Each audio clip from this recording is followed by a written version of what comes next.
presentations that you might have missed, we do have a YouTube 1 Million Cups Asheville page as well. You can check out the videos on the live tab or in the videos tab. They're slightly different, but you can catch some of the presenters if you're interested. So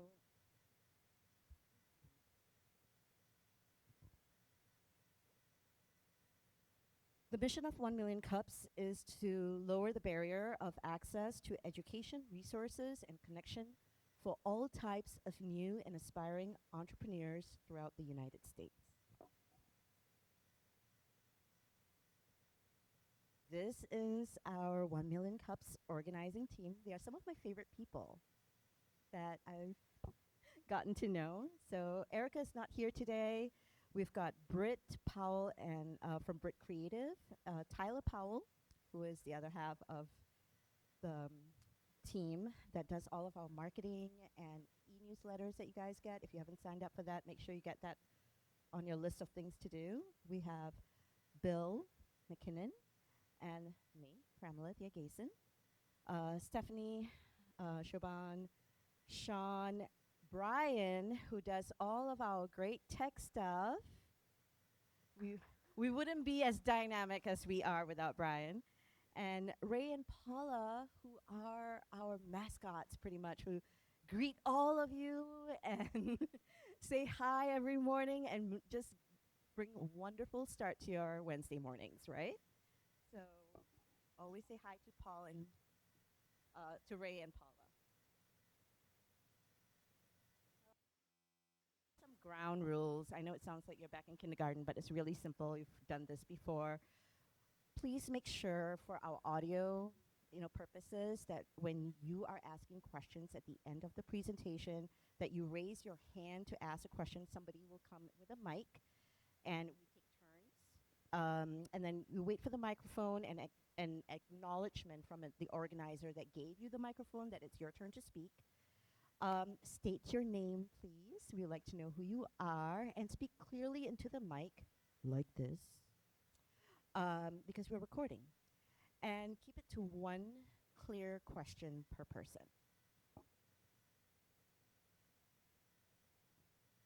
How many of you parked in our parking lot today? Awesome. For those of you who did not, we want to keep the parking free for the other businesses and the people who participate in getting coffee outside of 1 Million Cups, and so we want to keep those parking spots clear. That brings me to our speaker today, and I'm really excited that my first emceeing with 1 Million Cups is linked to our speaker today, because we have a few things in common. And I'm a development specialist, and that's one of the things that she does as well. She's from Artemis Foundation, and her claim to fame and what she does for a living is that she is a development strategist. And let me tell you guys, there is no college degree for that. Like, you have to kind of have a lot of different kinds of skills to be able to do this. And I can speak from experience that it is not easy and also so rewarding at the same time. You get to make a lot of impact with different, different organizations, different corporations, and your community when you work in the field of development strategy. So y'all are local to Asheville. Have you been to Black Mountain? Okay, so I'm going to give you an example of one of the really cool things that our speaker today has been a part of. So I don't know if you've noticed this, but it's really hard when you go to Black Mountain to not notice how the flowers are everywhere, right? And it's not just on accident. It is a community initiative that was actually inspired by one person, Dr. John, right? So he was wanting to just kind of educate people on sustainable gardening, and then came our speaker, and she was like, hey, you know what? I really into I want to figure out how we can make this into something that is part of our community. And so through her strategies, it has become something that Black Mountain is known for, not just on their main street, but throughout the community. If you walk through the communities of Black Mountain, you'll see beautiful gardens. And that is a little picture of how strategic development works when you implement it the right way. So Diana McCall has developed many tools and has a lot of different tools in development strategy. And today, she's going to share one of those tools with you. So, big round of applause for her, please.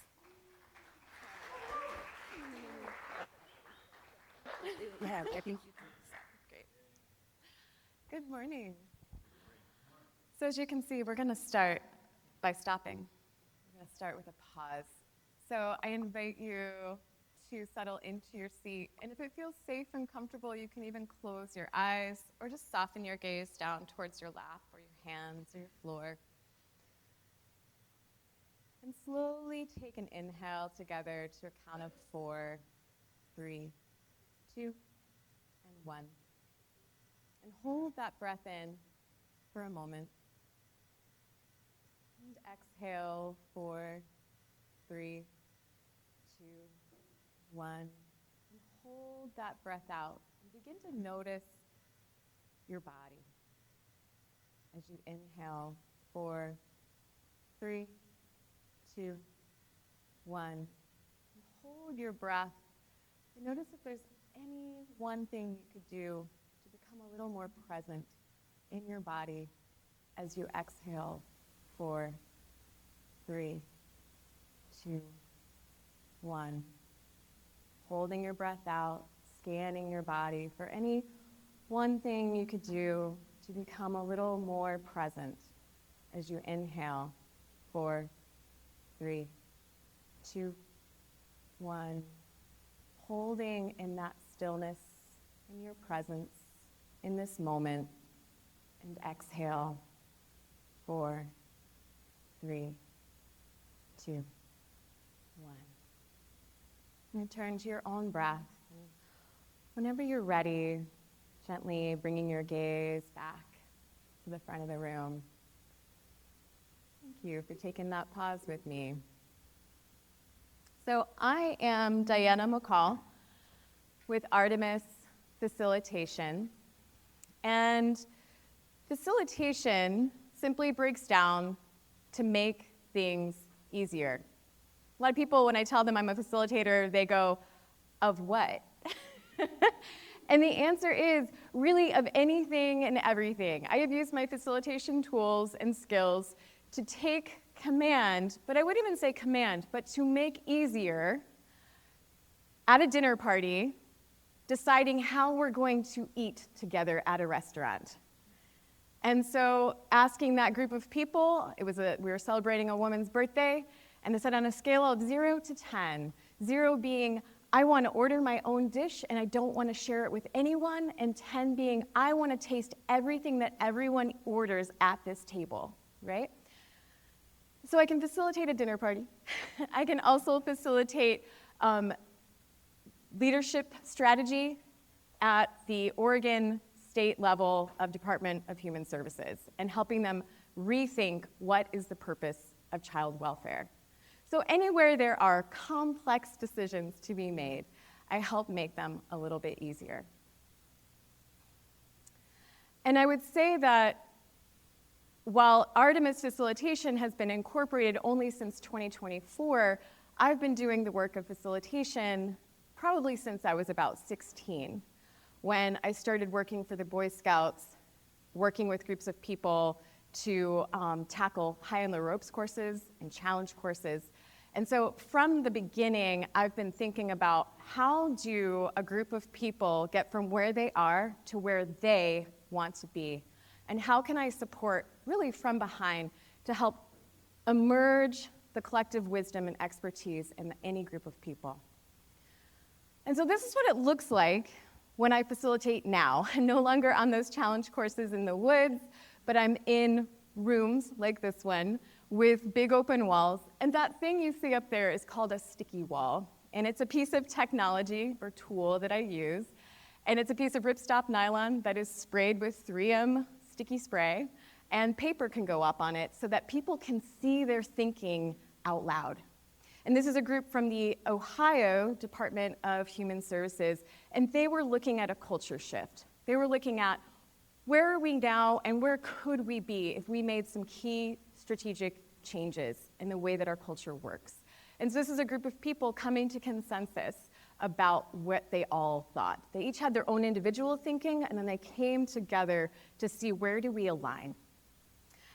This is Annie Spindler's group, her board with Elderflower Community when they were doing a fundraising campaign. And so they were using the action planning process that I teach, that I'll be telling you about here in just a moment, to help them think through how can all of our good thinking move us towards where we want to go. And so they're holding up pieces of paper, and behind them is also their thinking on the wall. And all of this represents their conversations and their difficult, challenging approaches to complex problems that they were facing. And they also work with individuals. This is one of my 3 children, my middle daughter, Eden, and she was approaching her senior capstone project at Warren Wilson College. And if you can think back, if you've done a capstone project or a thesis, it is an unwieldy elephant to figure out how to eat. And she was overwhelmed, and she came to me and she said, could you do that action planning process with me? And so sure enough, we were able to think through where did she want to be and how was she going to get there step by step over the course of 3 to 6 months to get to her final moment, standing on stage, giving her presentation. This is Black Mountain Parks and Recreation. Here they were doing a design charrette to decide how they wanted the future of their community garden to look. And so Premila was mentioning that I worked for Parks and Recreation for 18 years, and I'm now back being a volunteer and an advisor to the Dr. John Wilson Community Garden, and help take it from the seed of an idea of we want to have a place for people to grow food, we want to make sure we share it with those in need, and we want to educate them along the way. And from that seed of an idea, using participatory, collaborative strategies, we took it to a program that is now probably the largest community garden in the state of North Carolina, possibly in the Southeast. We are known for our program around the country. And that program is now managed by a full-time garden manager paid for by the town of Black Mountain. And that is what collaborative, facilitative leadership strategies can do for a community. We need hierarchical strategies, right, in our police and our fire, but to do true community change, we need facilitative leadership. And so when in 2024, Adrienne Marie Brown in TED Democracy was interviewed by Baratunde Thurston, and she said, we don't need a leader-in-chief. We need someone whose job it is, we need a facilitator-in-chief. We don't need a leader-in-chief, we need a facilitator-in-chief. We need someone whose job it is to hold the conditions so that the collective can actually govern itself. And that is what I'm really passionate about, is shifting the paradigm from hierarchical leadership to facilitative leadership where it's needed. We need both kinds of leadership, but there are so many places where facilitative leadership could improve our lives, and it's missing. And so again, in 2024, our own David Lamott of TEDx Asheville gave a speech, Why Heroes Don't Change the World. If you haven't seen this TED Talk yet, please today go to YouTube and watch this TED Talk. It's so powerful, and it's one of our own here in our community. And when he said this, he says, I have some good news and I have some bad news for you. Let me give you the bad news first about how to change the world. He says, it's committees that are going to change the world. And the audience was groaning, but I was just ecstatic because I realized that what I was talking about, like my deep belief of the need for facilitative leadership, was being promised, was being spoken to right there on the stage. He said, it's true. People to figure out what needs to be worked on, who's going to do what, when we're going to meet again, to make sure we did it. That's really is how the world is changed. And I thought, job security. Because I train people, not only do I do facilitation, but I train people in facilitative leadership. And that's what I'm going to share with you for the rest of our time together today, is these trainings that I do. Because to me, it's not enough for me to come in and for you at the end of the day to look at your work and say, look at what we did. Because in a good facilitated session with you, you won't remember me. You will remember what you and your team did. And I want to empower each and every one of you in our community to have those same skills because we all need them. And so these two talks really renewed my purpose and my passion to this work. It's my belief that facilitative leadership and skillfully coordinated collaboration is what's needed in every sector of our society, from our schools to our places of prayer, to our places of work, to our families, and especially in our government. So this is me and my colleague Shawnee Streeter, with whom I train technology of participation methods. Shawnee Streeter is a Methodist minister, and we love practicing collaboration together in the training room and in our work in our communities. And like me, she is passionate about creating spaces for belonging, highlighting the value of every voice in the decision-making process. So let me tell you about ToP, Technology of Participation. It's really, really cool history.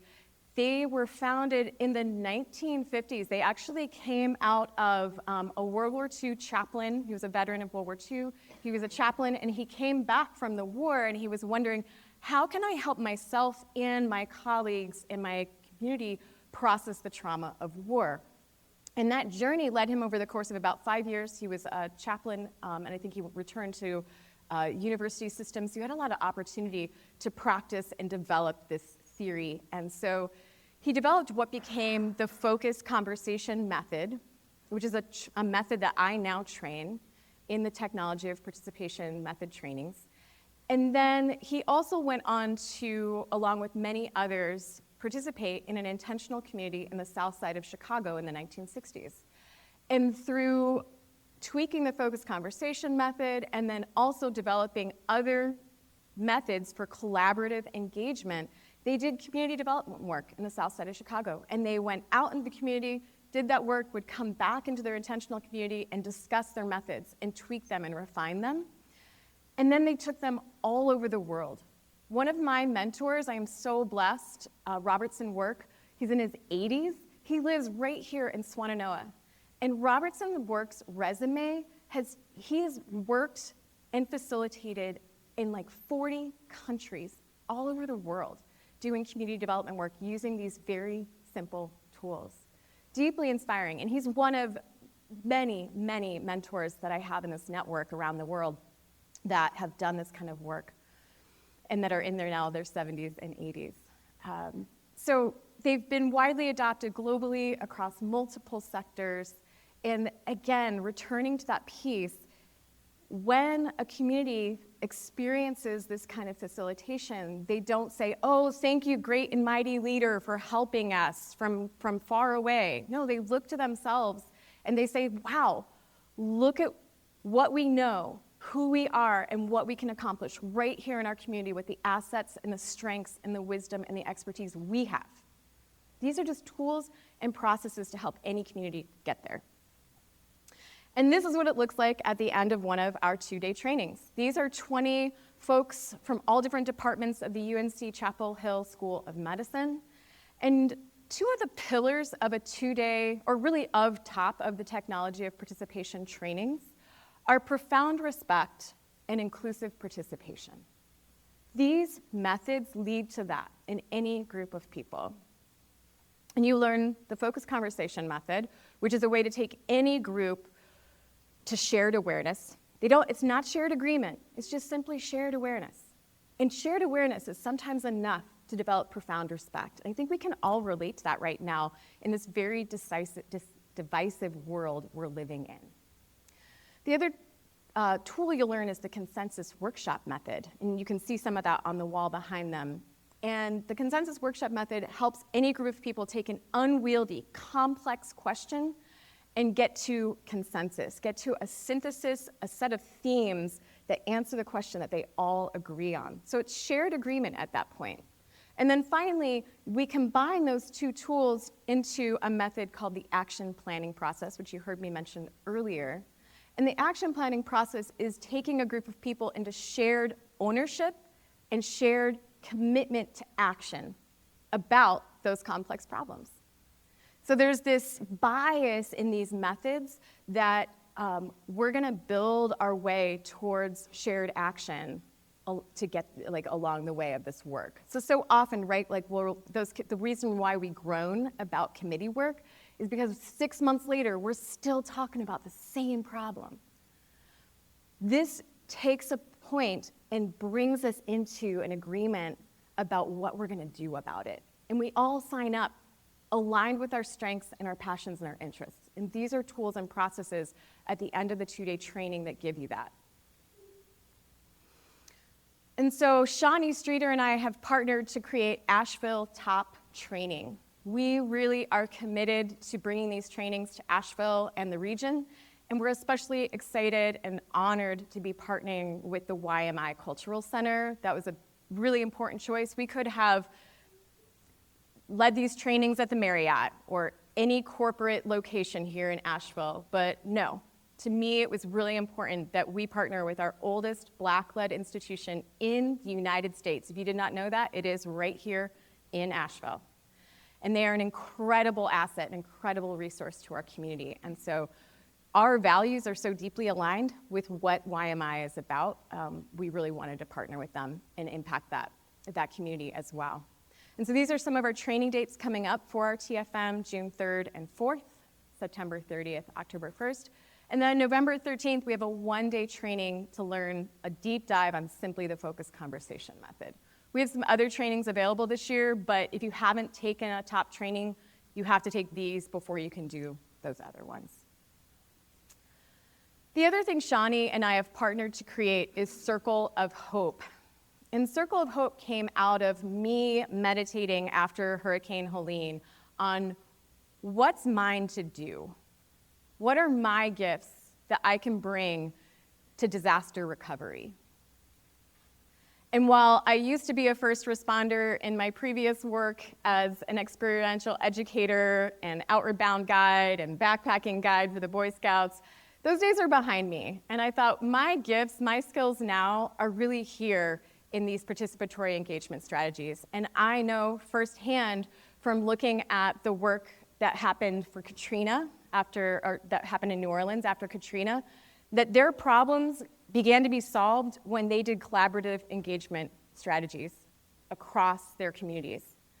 And so I thought, this is what I can bring. If I could gift our grassroots and community organizers and leaders in this community these 2-day trainings, and then also provide them with 3 to 6 months or more of coaching to embed these tools and processes in their meetings, in their workshops, in their community organizing, to make sure that the people most impacted by the recovery solutions are the ones whose voices are in the room making those decisions.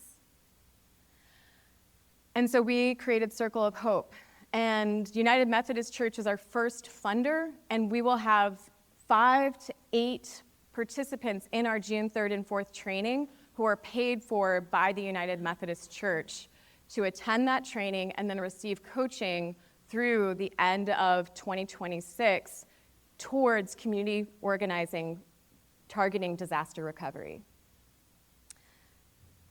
And that brings me to my challenge, though, is that our paradigms haven't shifted yet to consistently fund this kind of leadership training, really anywhere. Like, I have to really sell the value of this. We are still figuring out this paradigm shift that is needed. We still spend more of our funds on reactive and hierarchical systems than we do on these kinds of proactive and preventative systems. And the other piece of it is that the spaces where they clearly see the value of this, like our nonprofits and oftentimes our churches, they don't have the funds.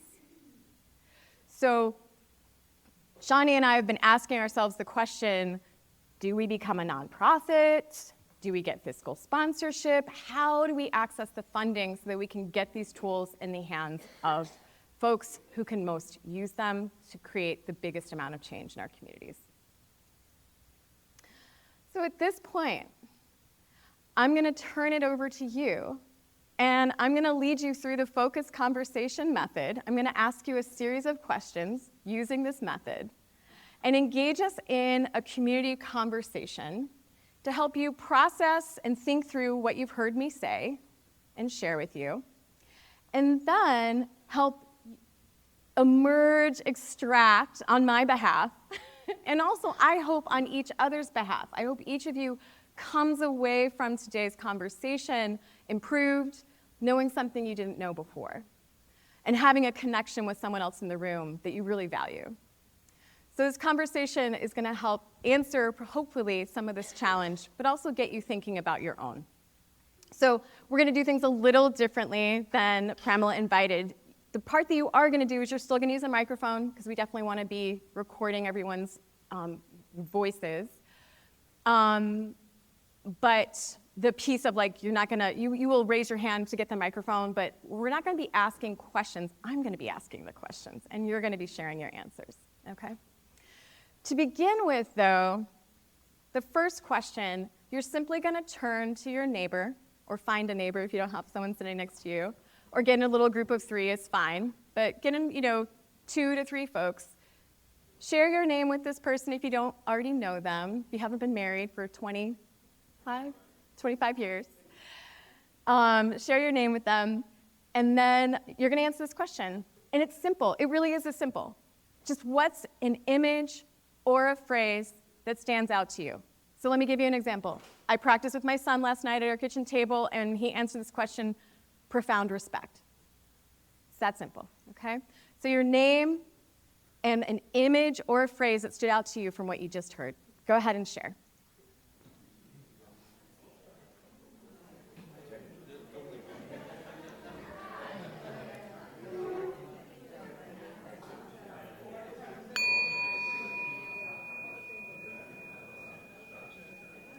And go ahead and wrap up. And now, with the same person, share with this person, I'll give you a little longer this time, what kind of collaborative challenges are you facing right now? Maybe it's in your family, maybe it's in your church community, maybe it's in your board that you're working on, or your place of business, or your sports team. There's so many places. But just take a moment to yourself and think, what's a collaborative challenge I'm facing right now? And then when you got it, share with your person.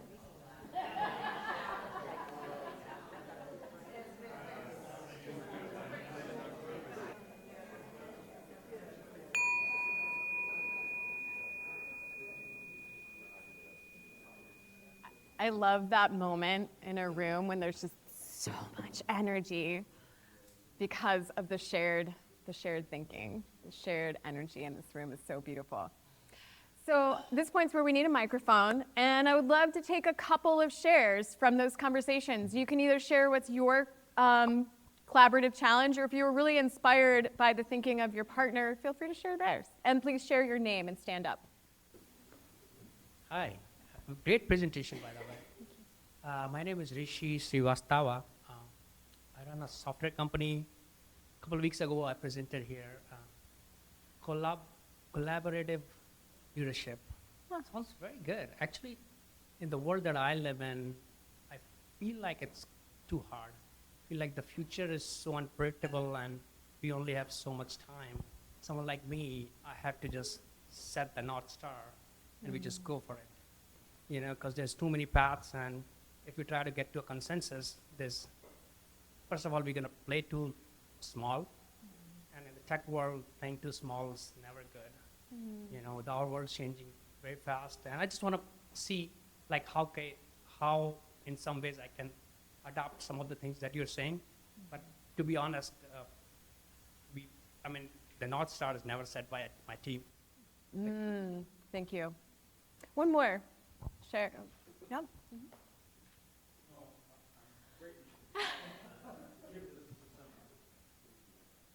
Who else would like to share their collaborative challenge?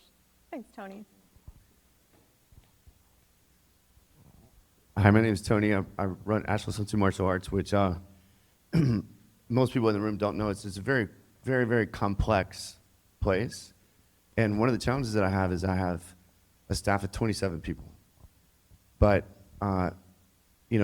15 of those 27 are teenagers who've grown up in the school and help with kids' classes like one afternoon a week, 3 hours.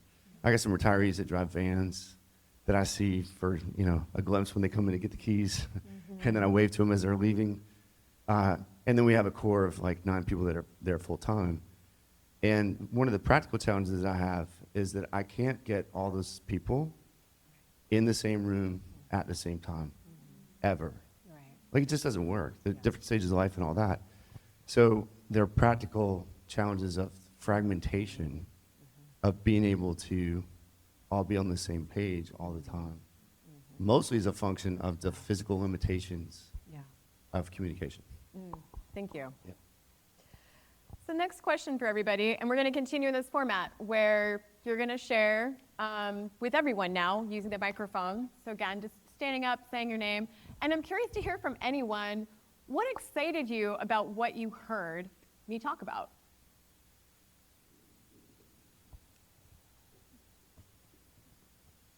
Thanks. What excited me was I heard you animate and activate tools that I'm familiar with from my education world of being a teacher. And it confirmed my process into this next step for myself as a leader in facilitation and growth and those kind of things. But to see the sticky notes and to see the little cups of Play-Doh, it's like, oh. So I love the process of facilitation. Yeah. It's freaking awesome. Yay, thanks. Someone else.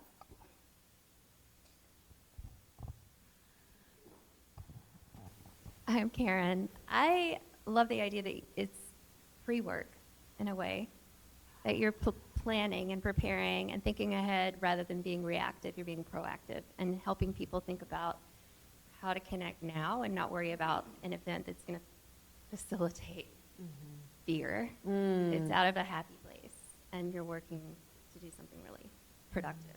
Yeah. Thanks, Karen. Another one over here.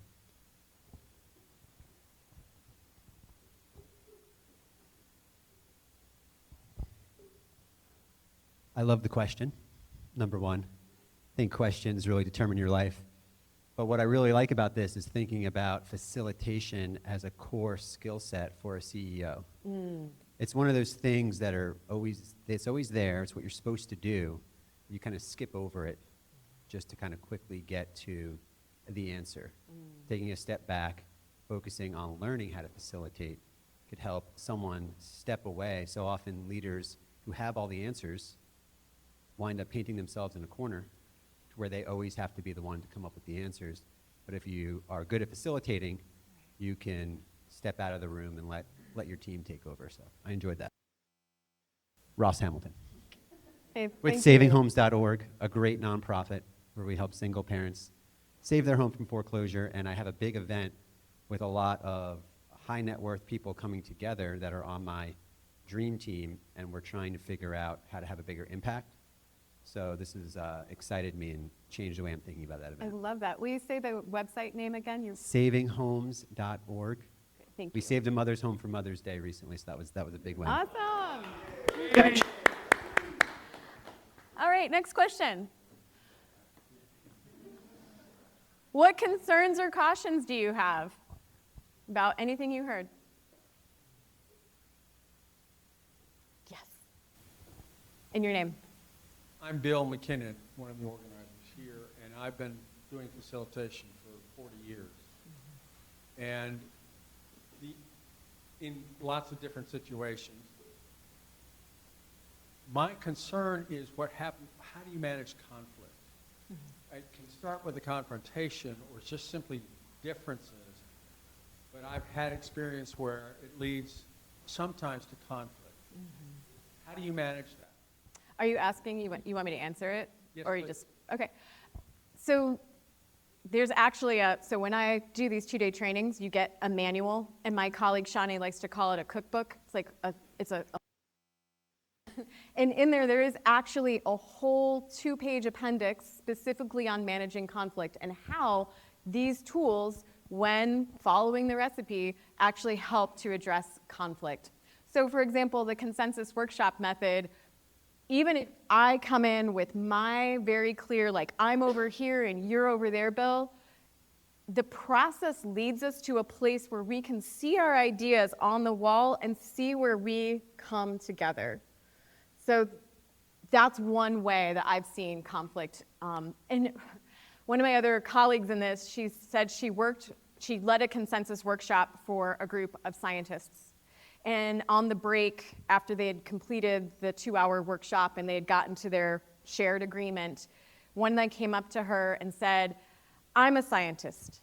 I do not believe in magic, but what you just did in there was magic. Thank you. Thanks, Bill. Hi, my name is Brett. Just on the note of conflict, one of the things, having experienced Diana's facilitation, and even the way she pointed at it, you end up standing side by side, shoulder to shoulder, with your team focused out. When there's conflict, a lot of times we're we're opposing each other, just in our orientation. And what facilitation does is it has us focus where we're shoulder to shoulder, and now we can see the project out there. That's not you the problem, but the problem or the opportunity is there. So I find that to be very effective. Concerns and cautions. Mine is about pace. We have this illusion in our world today that is everything's got to be now. It's got to be a single button. I need it yesterday. And that seems to be accelerating.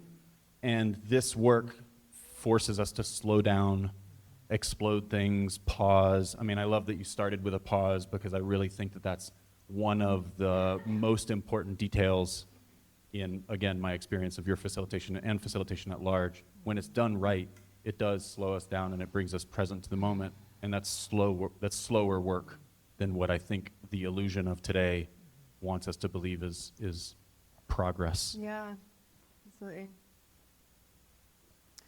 We need to wrap up. Okay. So let me jump to, we won't have time for all of them. But yeah, let me just wrap up with, do you all have any questions for me? Mm-hmm. Hi, I'm John. This was kind of from the last, so I still have the question. Yeah, absolutely. So you mentioned paradigm shift, and how do you reach those folks that are in this pain point where they're like, oh, I need this. I think that's something that people that are in service are interested in, so, and I am too.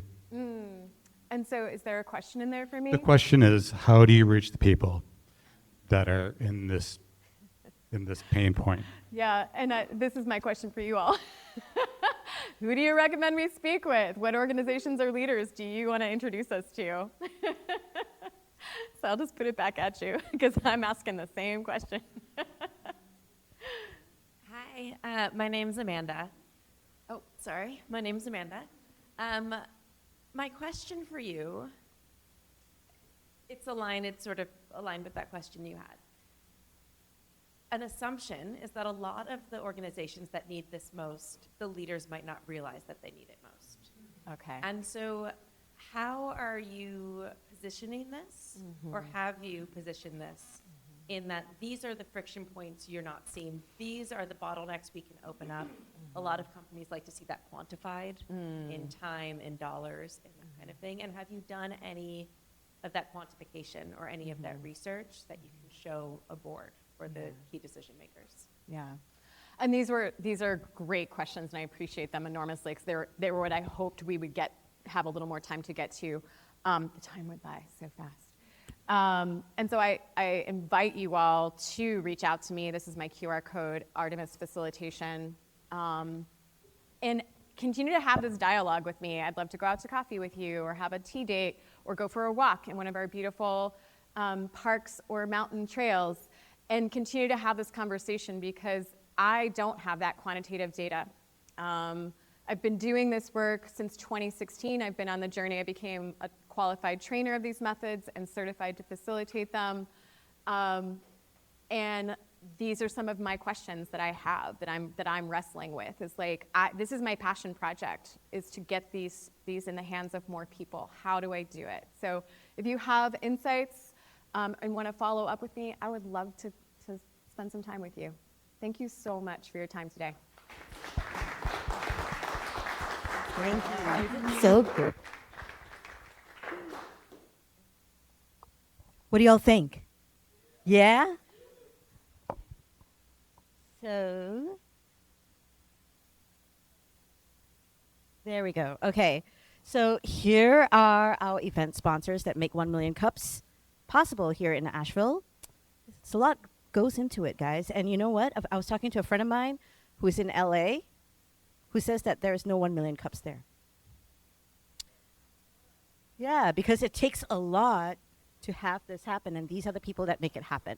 So Charlie and Troy Ball, Hatchworks Co-working, Mountain BizWorks, Pisca Fun, NCI Idea, Patrick O'Kane, Entrepreneurial Operational Systems, Hatch, and Broadband Live Media. The coffee was provided for us by Dynamite Coffee, roasting company.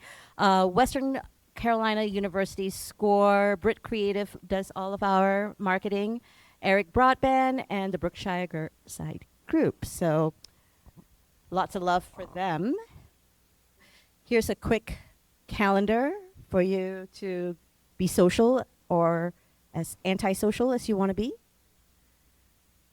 Thank you all so much for making my first emceeing at 1 Million Cups. So awesome.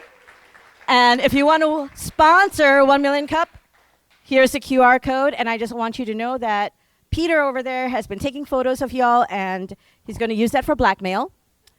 But actually, in reality, it is so that he can post things on our social media. So too much information. But thank you all so very much, and make sure you follow us on social media. Thank you.